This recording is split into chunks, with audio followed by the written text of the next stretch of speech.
बताओ देखो कितना बड़े बड़े तैयार भइल बड़े हमारा पोखरा में। अब बाबूजी कहता ना कि ना एक ही साथ तैयार भइल जाते देखाओ तनी नो आ दिखा के आ शाम के लेबर लगा के मजदूरा आ पोखरा में से पूरा मछली मरवा देतनी आ बेचब पूरा ले जाकर चौक पर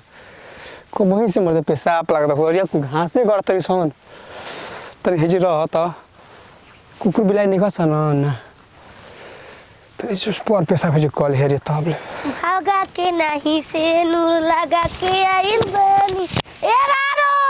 एक छियतरो तार माई के भतार खोज देबो रारो भतार का तो हमरा खेता में पैसा बारू हो किसन तो सुगंध आवत रे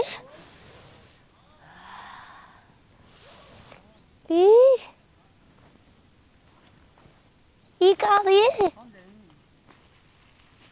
ये तो बड़ा मछली है रे बड़ा बड़ मछली भी है रे ओए माई कीड़ा उड़ा ना न रे रारी मचा कर पैसो ना ये तो मछली है हाथ में निकला छी न रो छलक तिया साबुन सरफ सुना के आइल बालू चला तारा के लकड़ी में खोद के औरा पर भूजब तब खाई देख लगे सब मिल गइल मछली जात रही साग खोटे रारो लोगन अब साग खोटे ना जाए जाती बामला के दिखाई देख लो मछली ऐसन पति तो सब के मिले हैं मछरिया इस तरह मछरिया कहाँ लगले ये तो कौन होटल है नहीं किसान ओ एक मतलब साला कुकुर बिलाई बाकी करवाइन तो साला कुकुर आ चाहे सियार ना खाला सन जरूर कौन ना कौन लेके गइल बारी से इधर देखो तनी कि पता कर दे कौन ले गइल बिया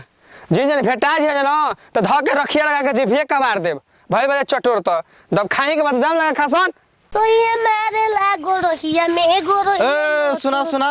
काल मछली लेके आवतलू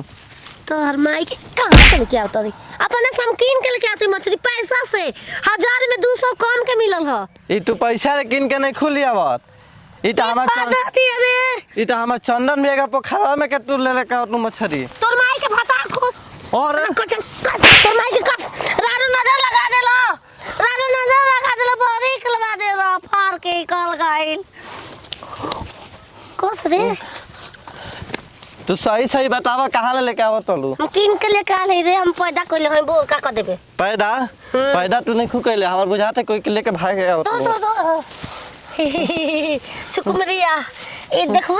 कैसे बनावो जाला एक ले जाके घरे काट के मसाला फेंट के तेल में डाल के ओके छान के हमरा कहिए सकत रे मछली खाए के बकरे जा रारो हम खिया ना पाउत रे लेकिन सबत लोग ना मछली खियाए में बाबा के पहाते हतरा त छोड़ देख जैते ज्यादा बनाए खियाए न करे बेजुआ हां बोला ई बताऊ हां रास्ता में कौन मछली ले गइल ह एगो गइल है मेहरानू लेके हां हां ओ पगली का हाल है तरे सारा पगले पहले गई ठीक हो मान दे त केकरा घर के हियो केकर पतो हियो रे ऊ चंदन के पतो ही है अच्छा हां चंदन का पतो हाँ। आ पगली ठीक बा सरवा हमारे नाम चंदन रख देता ओकरा पतो के पता करतनी अच्छा ओ बुढ़वा के चंदन नाम को ओकरा कहत का हां ठीक बा जो हमन मिटार के पतो लगल बिया आज का बात तो हो यार घर में ना तो टाइम से ही भोजनो ना बनावती है का जन कहवा फिरंगी लेखा उड़त रहती है एकदम सरवा डाक के रख देला ए बामल अरे हमर माई तारा माई का माथ मारो हमके खैला भी ना मुआबी रे तू के हावा हम छेनते नेगी आई रे माई बतावा तोर ससुर नहीं रे आसुर खबना तो बनम दुगरा मारम पेटे में लाद से ए तो सुनले से भाव हो जाई छिन रो बतावा इस सरवा जवान है घर में उतार देहनी ना कहां रे हमें घर में कहां रे बोलू पिया है तारा माई का माथ मारो हमारे घर आई रे बापा आ देखा कत गलियल बनी बबल कहां ले लिए ले पता ही है पाक लियल है पाक के लिए ले तो तुरंत हम आवत नो गीत गावो तो तुरंत देखो तो कि तुरंत पे वो जे लगल है सब लकड़ी बा ओही पर है हम लेके आ गोल बनी यही तब ये क्या बनाओ तब भाई चावल ये हम कैसे हम बनाए हम लूर बा बामला के बुलावो काती एकदम ही घर में हमके नरक बना देले हवा ई रो माई पटक देला पटक मुंह न जाई हो मछली अरे हमर माई मुए वाली अरे एको लाश निकली त कुल क्रिया कर्म करे के एकदम ही जवन घर में हमारा ई पागल से ही बियाह हो गई ना ई डाह के बेगले बाबा देखो कालिया बनी अरे पड़ावा तू अपन माई काहे ना अपना कंट्रोल में करत हवे रे अरे काले मछरी लिया देली रे ये बाबा गोरे ना और आदमी है बादाम करे तो साग करे हां तो देखो तो वो जे बात हम लेके आ जाते हां तो लेके आई ले तो के बनवाओ रे चला बनवा हमरा पेट में आग लगल पकड़ाते ने के हो पटको बाबा अरे बताइया आई बनावे के काटू के काटिए के बमल कसाई बोलावल जा ए झिंगो चल तू कटी है तो भला हो आई हो मा ओ खाई अरे ये देखबो का भैया है तार बाप का मछरिया काहे इतना रुबिया के बतियावत हवे भैया हे रवा काहे एनी के बोलत दवा करे सरवा बचपन कहा तई सार हमके सारवा कहला न त अबे होश में हो जइबे ए इते तो बढ़िया तर पत्तो ये काम कैले बिया हां हमार बचपन से सार तो तू तो चोरावते रहबो अब बियाह शादी के तो चोर नहीं अरे तोरे सार पूरा खानदान चोर हरे दसवा दे अरे मैं छोड़ अरे नहीं तार बाबू के हो हां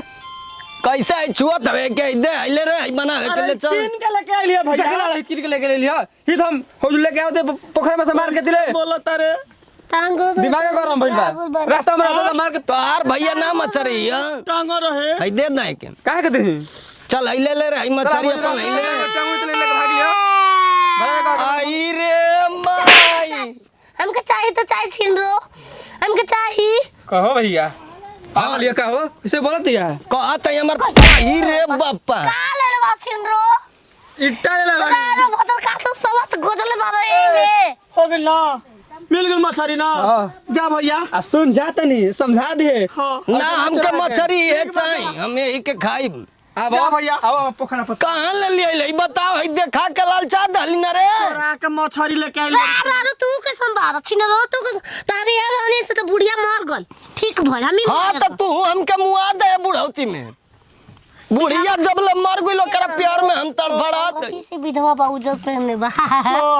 मछरी चोरा के लाई रही ना टांगो रे तो हम जो सरवा पर माई के हमके का ही रे माई चलो हमार बमला के धो के जिभिया हां ले जो घरवा में पोस कर के ले जो रे